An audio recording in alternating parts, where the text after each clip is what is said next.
Have you ever wondered who protect America's most critical military secrets? You probably think it is the Pentagon, the CIA, the NSA, thousands of highly trained military cybersecurity experts with billion-dollar budgets and the most advanced technology on Earth. But what if I told you that the people who actually discover the most dangerous vulnerability threatening U.S. military infrastructure were not in government buildings? They were in a small apartment in Manila, working for free, operating in the shadows, taking risks nobody else was willing to take. What if I told you that the U.S. military intelligence community rejected their warnings not once, not twice, but 3 times? Do you also know that when a hostile nation-state finally exploited that vulnerability, the only people who could stop the attack in real time were the same Filipino hackers the Pentagon had dismissed as troublemakers? This is not a story about illegal hacking. This is a story about the moment the world realized that the people defending America's most critical secrets were not where anyone was looking. They were in a place the establishment never thought to check.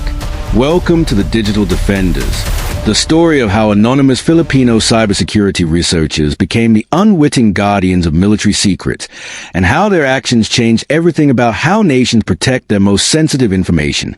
Deep inside the Pentagon, in one of the most secure buildings on Earth, there existed a system so critical that its failure would compromise every military operation America was running globally. The Defense Intelligence Network, a classified system that connected every military base, every naval vessel, every intelligence agency, every drone operation, every classified communication across the entire United States military infrastructure. The system was supposed to be impregnable, built with the latest encryption, protected by multiple firewalls, monitored by thousands of cybersecurity experts, regularly audited by the most prestigious security firms in America. The Pentagon spent billions every year maintaining and protecting this system. Military brass were confident.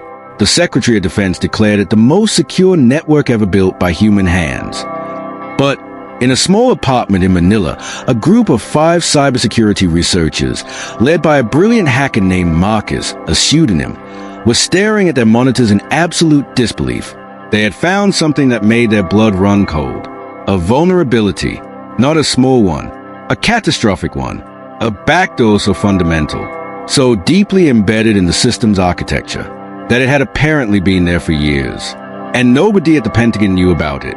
How could America's most secure system have such a critical flaw? How? Marcus was 34 years old, brilliant, self-taught. He had learned cybersecurity not in prestigious universities or military academies, but by teaching himself through online resources and relentless experimentation. He and his team operated in what they called ethical gray zones. They tested systems, looked for vulnerabilities, but never for profit or malice. They did it because they believed systems should be secure. They did it because they believed the world was safer when vulnerabilities were discovered and fixed rather than exploited. They did it because it was their passion. For months, they had been analyzing publicly available information about the Defense Intelligence Network. Not hacking, just analyzing. They studied leaked documents. They examined publicly disclosed security patents. They analyzed the architecture based on academic papers about military encryption systems. And then Marcus found something, an inconsistency, a theoretical vulnerability in how the encryption protocol was implemented. It was subtle. So subtle that only someone who understood systems at an almost supernatural level would catch it. He spent 6 weeks proving that the vulnerability was real. He built proof of concept code. He tested it over and over. And every single test confirmed the same terrifying reality. The entire Defense Intelligence Network was vulnerable. And if someone knew how to exploit it, someone like a hostile nation-state, they could potentially gain access to America's most sensitive military secrets. What would they do with this knowledge? Marcus made a decision. He would report this vulnerability through proper channels. This was the right thing to do. This was what ethical security researchers were supposed to do. He compiled everything. His analysis, his proof of concept code, his documentation of the flaw, into a detailed security report. He contacted the Pentagon's official vulnerability disclosure program. He provided everything they needed to understand and fix the problem. His message was clear. This vulnerability is real. It is critical, and it needs to be fixed immediately. I am providing this information to help you secure your systems, not to harm them. He sent a report. Then he waited. Days passed. No response. Weeks passed. Nothing. He sent follow-up communications. Still nothing. He reached out through different channels. Still silence. The Pentagon was ignoring him, not because they did not believe him, but because he was nobody. He was not a famous security researcher. He did not work for a prestigious cybersecurity firm. He was from the Philippines. He was unknown. And in the world of military cybersecurity, where credentials and institutional affiliation mattered everything, he was invisible. Marcus realized something terrifying. If the Pentagon would not listen to him, and if the vulnerability was as critical as he believed, then hostile nations might already know about it. And if they knew about it, they would exploit it. And when they did, America would blame the cybersecurity establishment, not realize that the establishment had been warned and had ignored the warning. Was there still time to prevent the attack? Marcus tried again. This time he reached out to the NSA directly. He knew people who worked there, contact from the cybersecurity community. He explained the vulnerability to them in detail. The response he got back was devastating. We appreciate your concern, but the Defense Intelligence Network has been thoroughly audited by the most advanced security firms in the country. The architecture is sound. If there was a vulnerability of this magnitude, our teams would have found it. But they had not found it. And he had. The NSA essentially told him he was wrong, that he was mistaken, that his analysis was flawed. This happened in June. In July, Marcus tried again through another channel. This time, a contact at the CIA, same response. Thank you, but we have the best cybersecurity team in the world.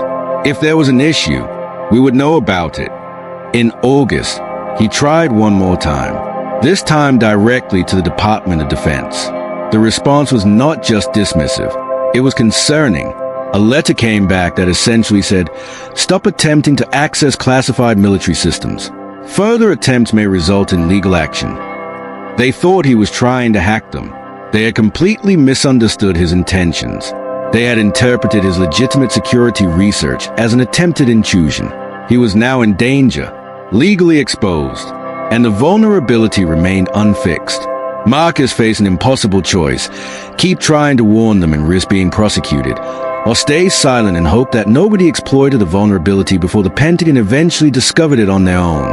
What would he choose to do? In November, it happened. A nation-state attack, not publicly announced, not visible to civilians, but inside the Pentagon. All hell broke loose. Hostile actors had penetrated the Defense Intelligence Network. How they got in, nobody initially knew. But once inside, they had access to classified information, military deployment plans, intelligence reports, covert operation details. The breach was catastrophic. Emergency meetings were called. Military leaders were furious.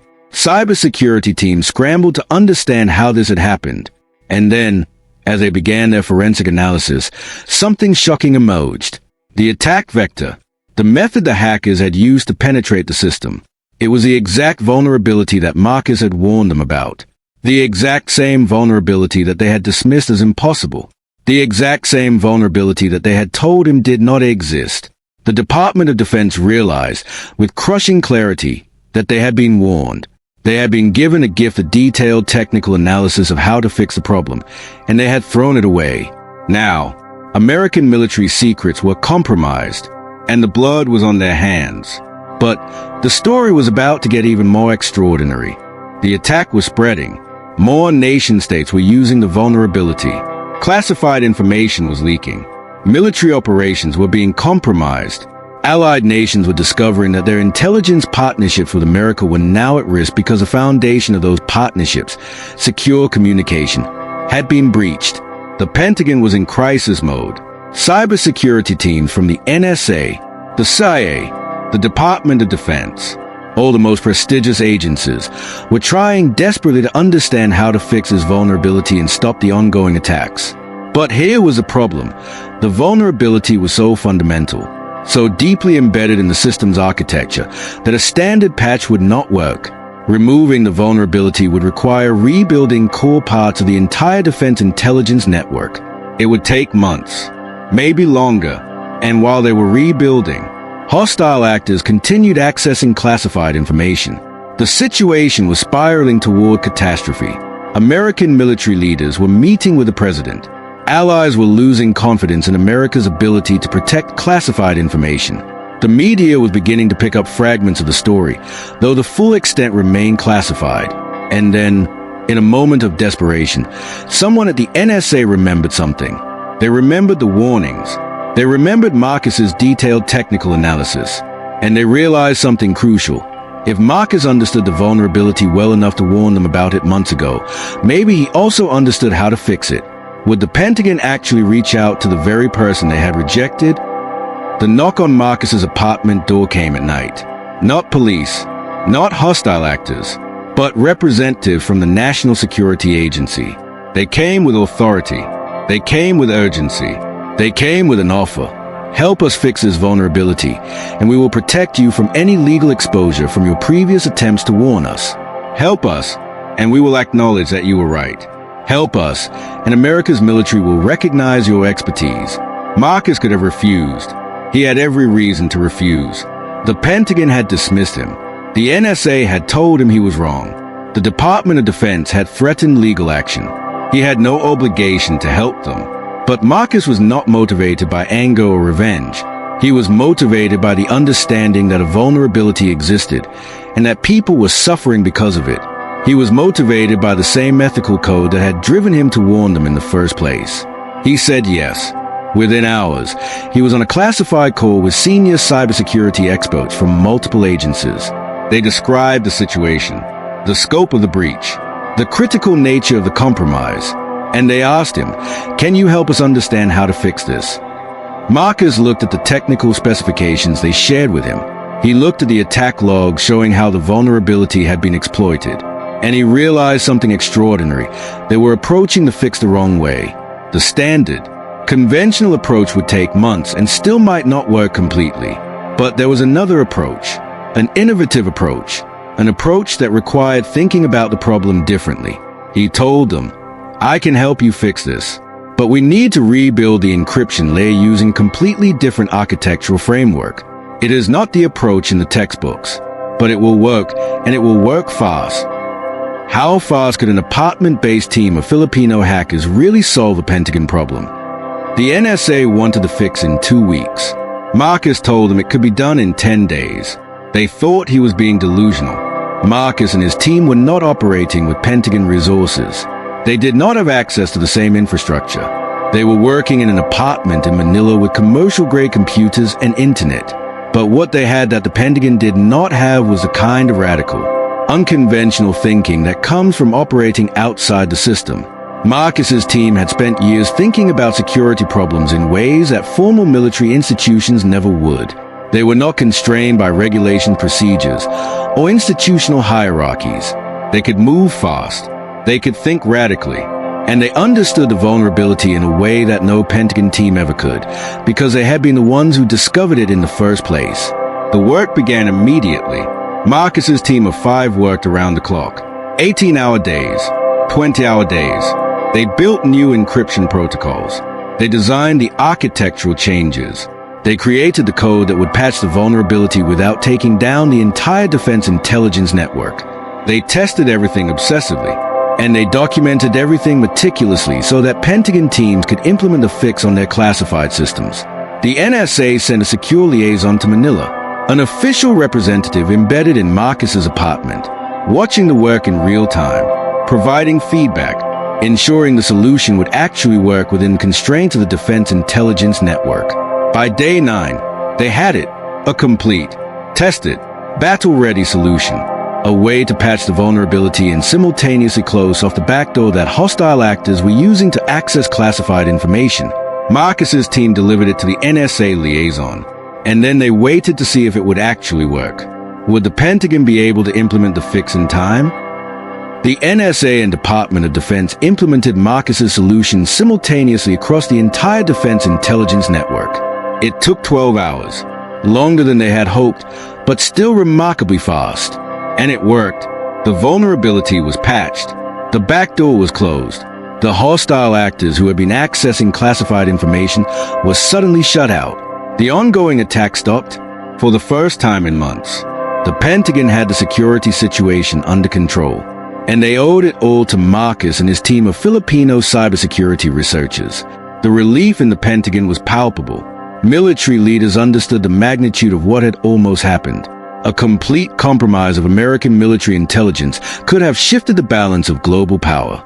It could have led to military conflicts, intelligence failures, strategic disasters, and it had been prevented by people they had dismissed, people they had threatened with legal action, people they had told were wrong when they were absolutely right. The NSA director called Marcus personally. "You saved the entire United States military intelligence infrastructure," he said, "and you did it when we had given up. I apologize on behalf of the entire intelligence community for not listening to you the first time." But the real impact was just beginning. The story could not stay classified forever. Fragments leaked. Journalists began investigating. Within months, the full narrative became public. The Pentagon had been warned about a critical vulnerability. They had ignored the warning. The warning had come from Filipino cybersecurity researchers, and those researchers had then saved the entire military intelligence system. The revelation shocked the cybersecurity world. It forced a complete reckoning with how the Pentagon and intelligence agencies evaluated security threats. They had been dismissing warnings from researchers outside their established networks. They had been assuming that threats would come through official channels and proper credentials. They had been ignoring expertise that did not come with prestigious institutional affiliation. The irony was devastating. The very biases that had caused them to ignore Marcus's initial warning were the same biases that had nearly resulted in catastrophic military compromise. After the revelation, everything changed. The Pentagon completely overhauled how they received and evaluated security vulnerability reports. They established direct relationships with independent cybersecurity researchers globally. They created pathways for researchers from developing nations to contribute to American security. They began actively recruiting talent from places like Manila, Lagos, Cairo, and Beijing, understanding that exceptional talent was distributed globally and that dismissing researchers based on geography was not just unfair, it was dangerous. What would happen to Marcus and his team? Marcus and his team faced an impossible situation. They had become heroes in the cybersecurity community, but they could not publicly reveal their identities. Doing so would compromise their safety and the safety of their families. Hostile nation-states that had been using the vulnerability would potentially want revenge against the people who had discovered and fixed it. So Marcus remained anonymous. The world knew what he had done, but not who he was. The government offered him positions, official roles, teams to lead, substantial compensation. He turned most of it down. Instead, he did something more important. He established a foundation, the Digital Defenders Fund, a program specifically designed to find cybersecurity researchers in developing nations and give them a platform to responsibly disclose vulnerabilities to major institutions. He created pathways for researchers in places the establishment was not looking to have their voices heard. He became an advocate for completely restructuring how security vulnerabilities were evaluated globally. Cybersecurity threats do not know geography, he said in a rare on-the-record interview conducted anonymously. Neither should solutions. The people who discover the most critical vulnerabilities might be working in conditions of extreme resource scarcity. But that scarcity teaches you to think differently, to be creative, to see problems that people with unlimited resources cannot see. How would his work change the future of cybersecurity? 5 years after the Pentagon crisis, the cybersecurity landscape had transformed measurably. Intelligence agencies worldwide had established direct relationships with independent researchers in developing nations. Bug bounty programs, platforms where companies and governments paid researchers for discovering and reporting vulnerabilities, had expanded dramatically. Researchers from the Philippines, Vietnam, Pakistan, and Nigeria were now among the most credited vulnerability finders globally. Universities in developing nations began receiving funding specifically for cybersecurity research. Young people in Manila, Lagos, and Jakarta understood that they could become world-class cybersecurity researchers without leaving their home countries. They could contribute to protecting the world's most critical infrastructure from their own cities. The old paradigm, where cybersecurity expertise was supposed to come from specific institutions in specific countries, had been shattered, and it had been shattered by people the establishment had tried to silence. The Pentagon itself had become a model for how institutions should interact with external researchers. They created an official position, Chief External Security Researcher, and they filled it with a rotating role that specifically recruited researchers from outside the traditional security establishment. Marcus's foundation had trained thousands of cybersecurity researchers. His work had resulted in the discovery and responsible disclosure of hundreds of critical vulnerabilities before they could be exploited by hostile actors. But had the deeper prejudices truly changed? In a final interview, conducted years after the Pentagon crisis, Marcus spoke about the lasting impact and the ongoing battles. The Peninsula incident changed how institutions interact with external researchers, he said. But it did not change the fundamental assumption that expertise belongs in specific places. It did not change the prejudice completely. It just made institutions realize they were being stupid by ignoring talent. Fear was a better teacher than ethics. He paused. What I want is for institutions to recognize global talent not because they are afraid of what will happen if they do not, but because they understand that excellence is distributed, that the best solutions come from diverse perspectives, that a brilliant researcher in Manila is just as valuable as a brilliant researcher at MIT, not because they solve a Pentagon problem, but just because they are brilliant. That should be enough.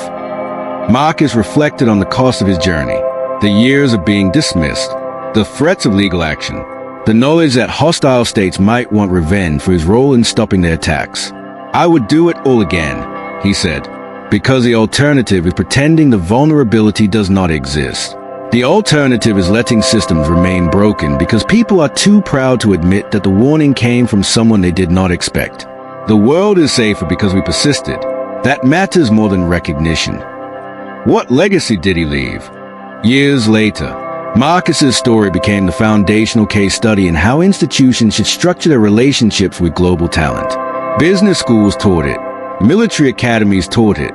International development programs referenced it. The story of the Pentagon dismissing the very people who would ultimately save its most critical infrastructure became a stark warning about the cost of institutional blindness. But more importantly, Marcus's Digital Defenders Fund had created a permanent infrastructure for finding and supporting cybersecurity researchers globally. The fund had funded thousands of researchers. It had supported the discovery of thousands of vulnerabilities. It had established the principle that security expertise has no geography, and it had proven conclusively that some of the world's most important defensive innovations come from places the establishment was not looking. Young people in developing nations grew up knowing that they could be cybersecurity researchers, that they could protect the world's most critical infrastructure, that their location was not a limitation, it was potentially an advantage because it gave them a different perspective. Marcus remained anonymous, never seeking fame, never seeking credit, but his impact was undeniable. The world was measurably safer because Filipino cybersecurity researchers in a Manila apartment had discovered a critical vulnerability and had persisted in warning the world about it, even when the world refused to listen. And that safety, that security, rippled across the entire global infrastructure. The final irony was beautiful. The Pentagon had spent billions protecting its military secrets from hostile nation-states. But the true threats, the critical vulnerabilities that could have compromised everything, had been discovered by people working for free in an apartment, motivated not by profit but by the belief that systems should be secure and that the world should be safer. That was a lesson worth learning.